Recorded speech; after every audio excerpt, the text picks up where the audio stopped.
everybody, this is hot cross bun step 2. Right, now I said in the previous video and I posted on the group that we are also going to be making some meringue kisses. So if you're going to be making meringue kisses, I would like you to put your oven on to the lowest temperature possible. Now my oven is a bit rubbish and it says that the lowest temperature possible is 160. Well, that's rubbish because it gets up to 160 when I turn it to 230. So what I'm going to do is I'm going to put my oven on to the lowest temperature possible and leave it to warm up. Hi everyone, this is hot cross buns step 2. If you'd like to also make some meringue kisses, put your oven on to the lowest possible temperature. You need it to be like 100 degrees C. That's it. Maybe even 80. Just the lowest temperature you can get your oven to. Put it on and get it heating up.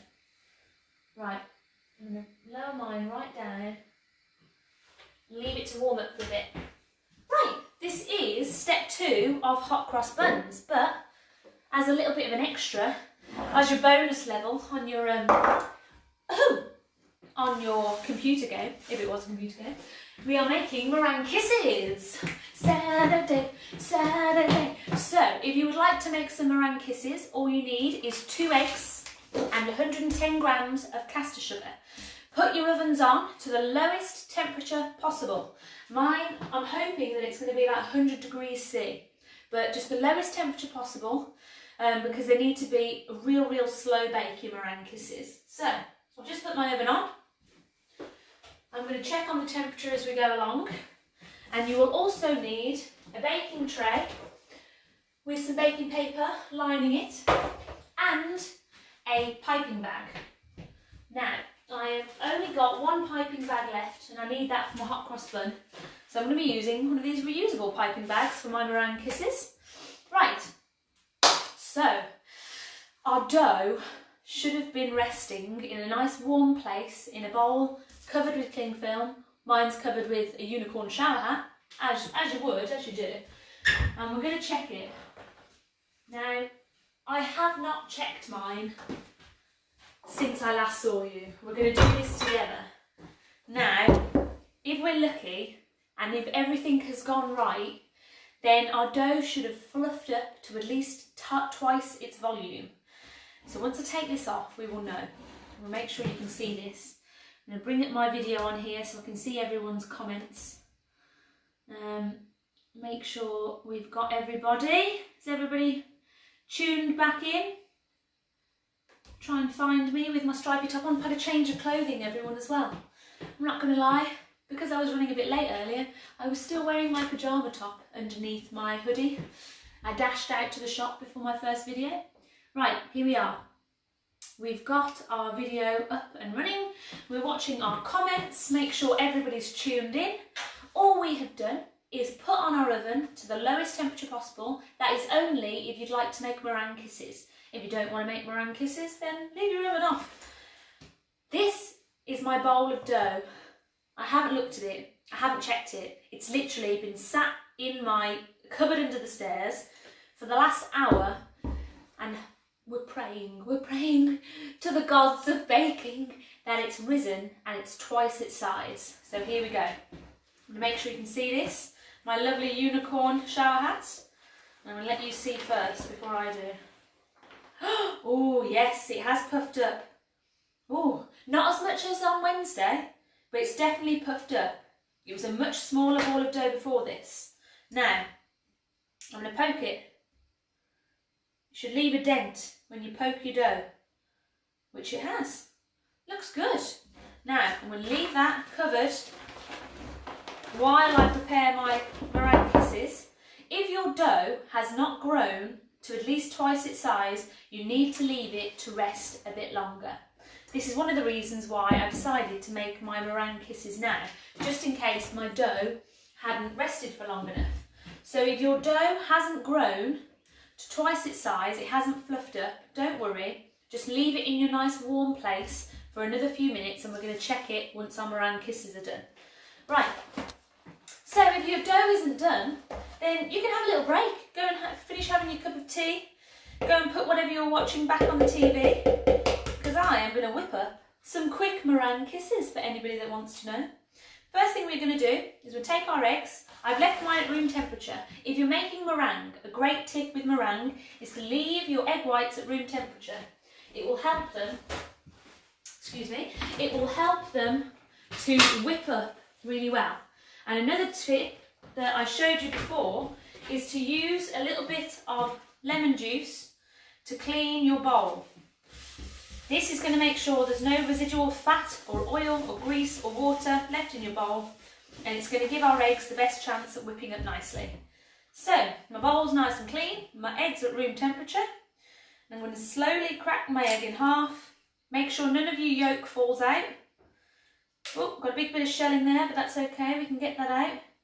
We're just keeping track of our yolk, moving it from one half of the shell to the other, letting the egg white fall out, just like that. Take out my lump of shell. There we go, one egg nicely separated. And we're going to separate egg number 2. How is everybody? You're back. Hi Mike. Hi everyone. It's Saturday. The sun nearly came out. I don't know whether anyone saw, but the sun literally just came out. I've had a couple of wins today, I'm not going to lie. This is how sad my life has become. For anyone doing meringue kisses, separate your next egg white. Take your time. Any yolk gets into your egg whites, you're going to have to discard it and start again. So, I've got 2 very exciting things to tell you about my day today. This is the extent of the excitement that I get up to. This is basically the best of it. One of the exciting things is I've just realised that I can machine wash all of the covers on my sofa. I know.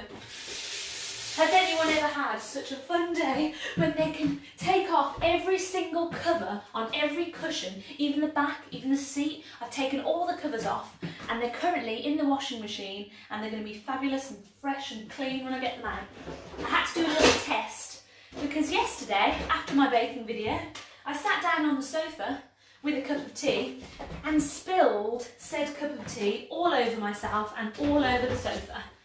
So I quickly whipped the cover off one of the little cushions, and as it was ruined with tea anyway, I thought I'm going to stick it in the dishwasher, in the washing machine, and see how it gets on.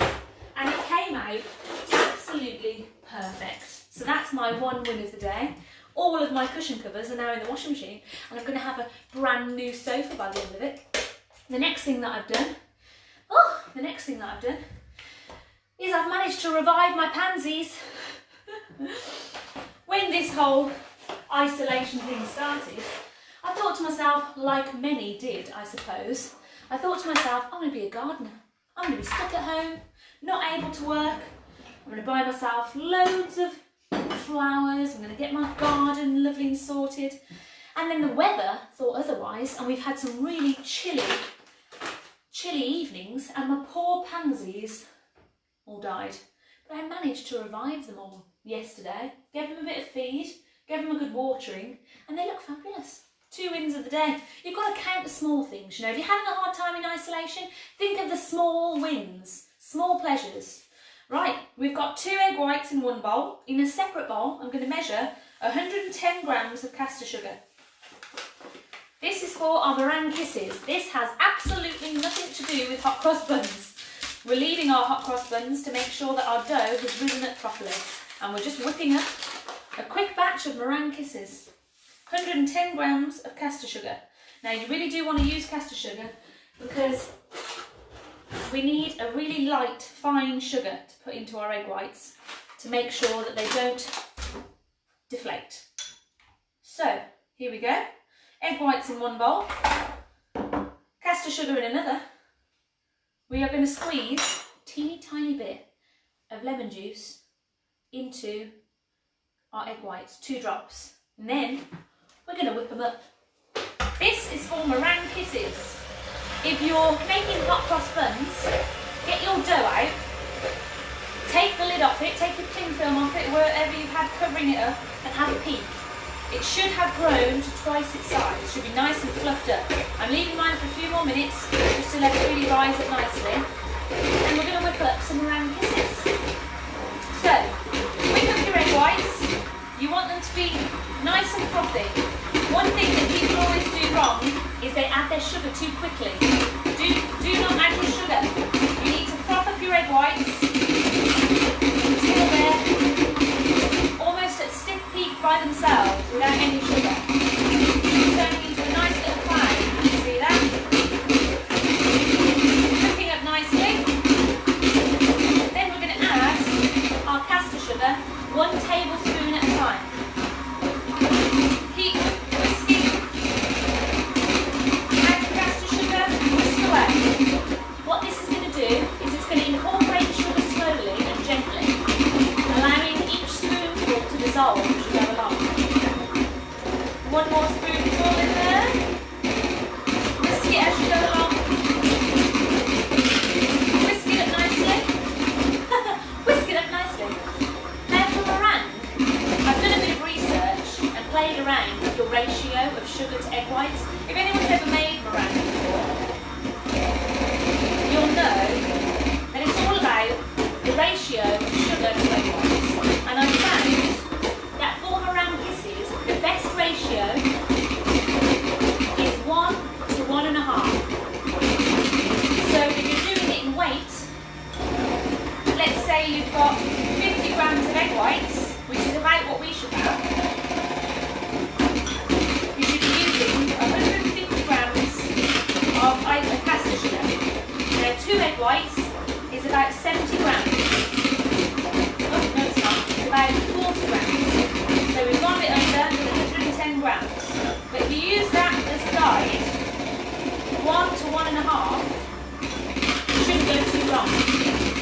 Right, we're adding our sugar, a spoon at a time. Don't rush adding your sugar.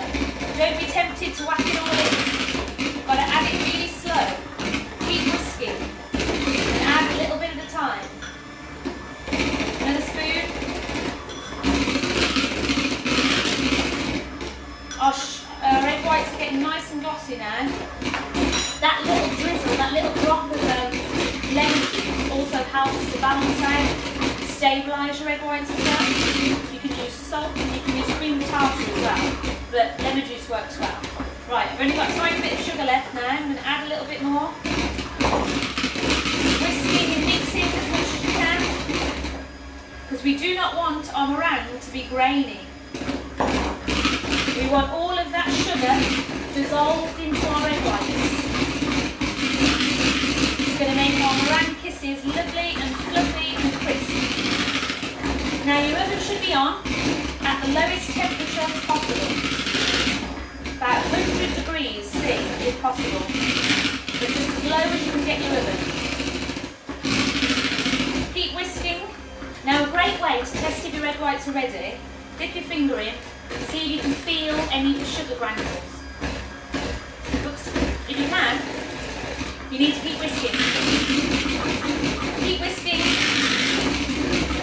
We want those sugar granules to dissolve and incorporate into our egg whites. It's going to be a good arm day today. This is good for my arm muscles. We're working out. Happy Saturday, everyone. You know what's great about Saturdays? You can start drinking at any time of the day and nobody cares. Well, that's true for all days during a time like now. During, oh, it's good. No more granules. Right. The other thing that you can look for is what they call stiff peaks. And I'm going to show you what a stiff peak is right now. So, we're going to take out our whisk, turn it off. See that there? That is a stiff peak. It stands right up and doesn't drop. That is perfect meringue texture. Keep whipping your eggs until they get to that level. Look, it doesn't even fly off, it's that thick. That is absolutely perfect. Now, if you're watching and waiting for your hot cross buns, what I want you to do is start separating your hot cross bun dough into 12 individual balls. If you want to get fancy and measure them, weigh out each one and make sure they're all the same weight. It's going to take you some time, so I'm going to let you do that without me while I pipe some meringue kisses. Right, I'm going to spoon my mixture in here, and what I'm going to do before I do that is add a little bit of colour to them, because meringue kisses would not be complete without a little bit of colour. So I'm going to put a little line of colour down the side of my piping bag before I put my meringue into it. I'm going to pop some lines of food colouring down my bag, just like that. Some lines all the way down, doesn't matter if they're not too perfect. It's going to give my meringue a little bit of colour. Right, spoon in my meringue. Oh, it's lovely and thick. That's what you want, nice, thick meringue. Spoon it in, press it down into your piping bag. Now, you do kind of need a piping bag for this, but if you don't have a piping bag, you can just blob your meringue onto your baking tray in whatever shape you like. It's still going to bake nicely and it's still going to taste great. But for kisses, you really need a piping bag so that you can get your nice peak when you pipe them.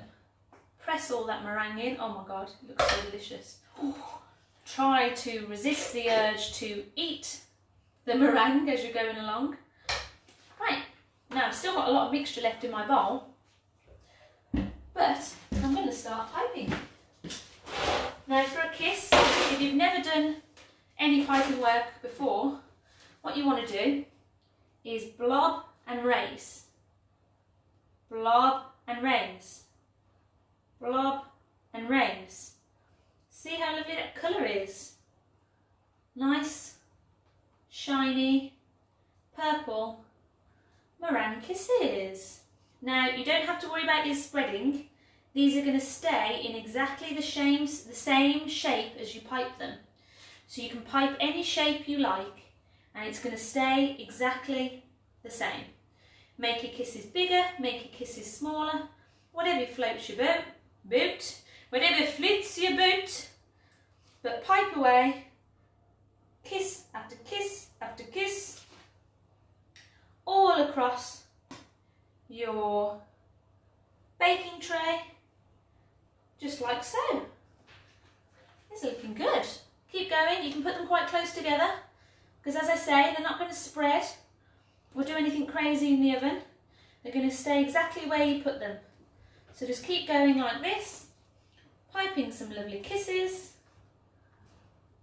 These are going to taste amazing. Now, this makes quite a lot of meringue kisses, as you can see. And I'm going to do a couple of little meringue nests as well. So, if you like a good meringue nest, pipe yourself some circles, just like this. And me and Jim are going to have these for dessert later. In fact, I'm going to blob some in the middle as well. My piping bag is finished. If you don't have a piping bag, then just blob your meringue on, make some nice peaks around there. The peaks are going to get nice and crispy. It's so beautiful and white and shiny. Right, now I'm going to check on the temperature of my oven, and these are going in the oven. Right, see, mine is already at 150. How is it at 150 degrees? I need it cold. I need it super duper cold. Is it still on? It is still on. Right, I'm going to turn it right down as low as I can get it without it actually switching off. And I'm going to put my meringue in. Now your oven should be at about 100 degrees, needs to be really, really cold or your meringue is going to go brown. So I'm putting mine in. Nice, cool oven. Wait for that to drop back down. And there you go. Meringue kisses are done. They need 50 minutes in the oven. So keep piping away if you haven't finished. Then pop your meringue kisses in your nice cool oven. 100 degrees is as hot as you want it. And leave them in there for 50 minutes. Now, let's get back to our hot cross buns. Let's have another look at our dough and see how it's doing. Oh, it has gotten a bit bigger since I last looked at it, so it was worthwhile. Now, if you've already started, keep going with shaping your hot cross buns. I have not started yet, and I need to prepare my trays. You need at least 2 baking trays for your hot cross buns. Now get your 2 trays out.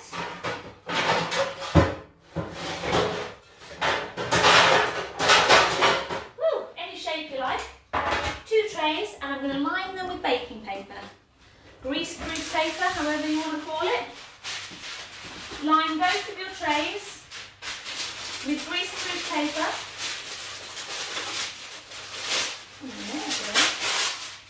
One.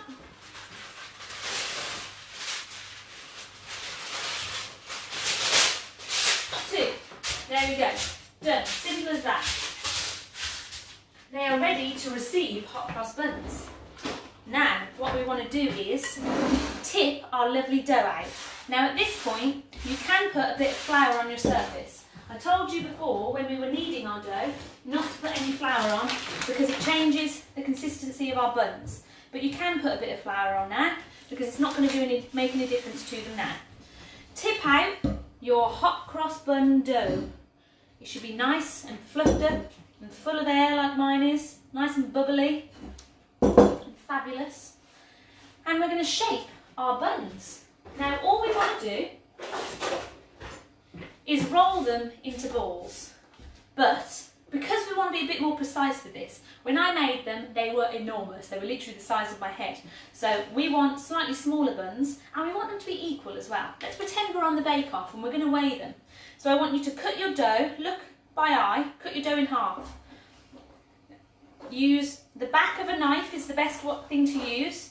If you've got any sort of scraper like this, they're quite good to use as well. Then we want to end up with 12. So we've got our dough split into 2. We're going to split each one of these into 3. Do it by eye for now, and then we're going to start measuring as we go.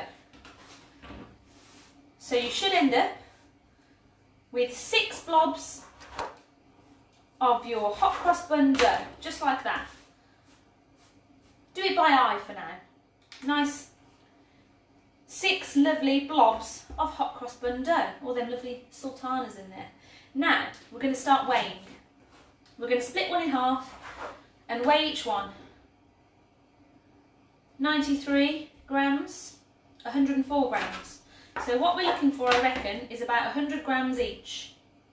So let's work on 100 grams each and see how we get on. Split your dough in half, weigh them out so that they are around about 100 grams each. Now, they don't have to be perfect and you don't have to weigh them at all. You can just go by eye if you want to, but I'm weighing mine because before, when I didn't weigh them, they ended up mammoth, absolutely mammoth hot cross buns. So I'm going to weigh mine and I want them all to be around about 100 grams. Don't worry if it's like 98, don't be too particular with it, but as long as they are around 100 grams, you're on the right track. We are going to end up with 12 balls of dough, and then we are going to shape them. 90 grams, 90 grams, right. They look great. Now what we are going to do to shape them into balls is quite simple. We're not going to roll them like Play-Doh, we're going to fold them. We're going to take the edge, fold it and press it into the middle. Take the edge, fold and press into the middle. Just like that. Then we're going to turn it over and we're going to roll the base in our hands like this. Pinch the bottom so it stays put. And that's how we're going to roll it into a ball. Press it down so it's a little bit flatter and we're going to put it on our baking trays. Leave some space in between each one because they are going to grow again. Our buns are going to grow. So we're just shaping it, pulling the edges into the middle and shaping it into a little ball and then flattening it down, placing it on our baking tray.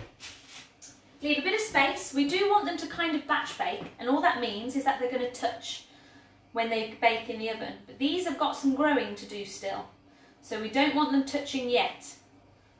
Go, pull all your corners in, shape it into a little ball, pinch the bottom, and if there are any sultanas on the top, push them in so you can't see them. We want to get a nice clean shape on top. Keep that going with this until all of your hot cross buns are shaped into little balls that you've flattened out and placed on your baking tray. How's everyone getting along? Is everyone doing all right? I haven't got many comments on my feed. I hope that means that everyone's doing okay and following, or it could mean that I'm just not getting your comments. So I'm going to refresh and see how we're doing. I think we're doing all right. Everyone seems to be all right. There we go, another one. We've got 12 of these to do. So don't dilly-dally, get shaping your buns. Buns of steel. Lovely. So yes, I've had a wonderful day today. I've revived my pansies. I've washed all of the covers for my sofa. Jim is now sitting on towels. And I'm making hot cross buns. What more could you want? Work, maybe. No. Yeah, I was having a tough day yesterday, I don't mind saying. I was very grumpy last night and I don't know why. Sometimes you just have a day when you feel a bit grumpy. And I was annoyed because I was seeing posts from people. I'm a hairdresser, for those who don't know, I'm a mobile hairdresser. So my job is to go in and out of people's homes cutting their hair.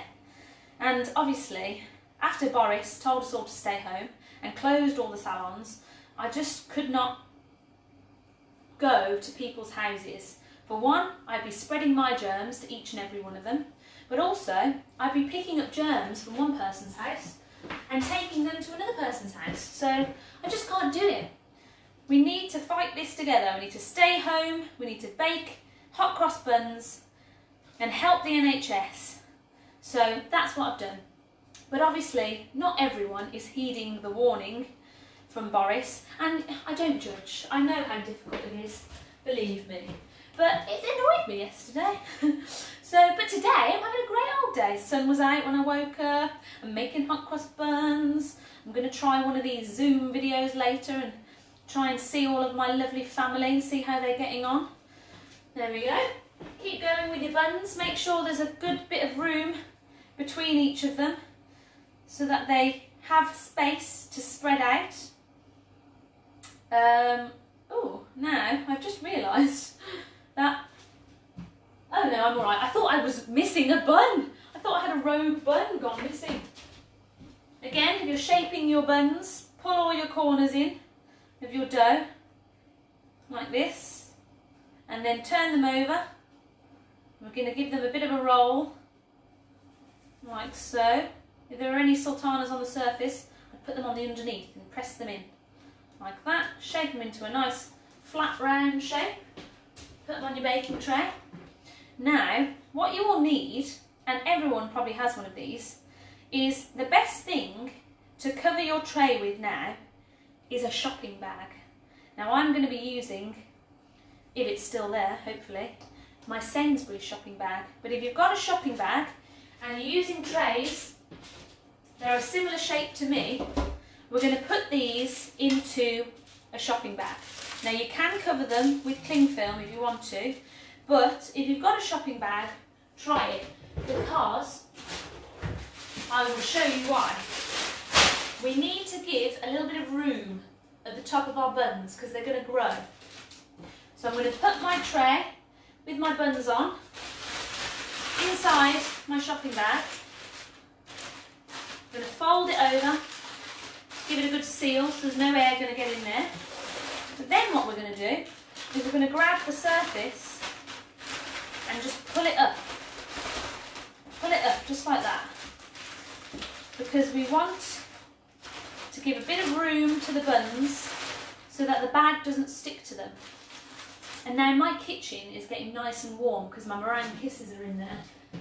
So I'm not going to put this in the cupboard under the stairs. I'm going to leave it in my kitchen. Now this is one of those things that's a bit disputed in the bread world. Where to prove your dough. Basically, you just need a nice warm space with no draft. That's all you need. You don't need a proving drawer. Sometimes proving drawers are actually too warm and it makes your dough prove too quickly and then they flop.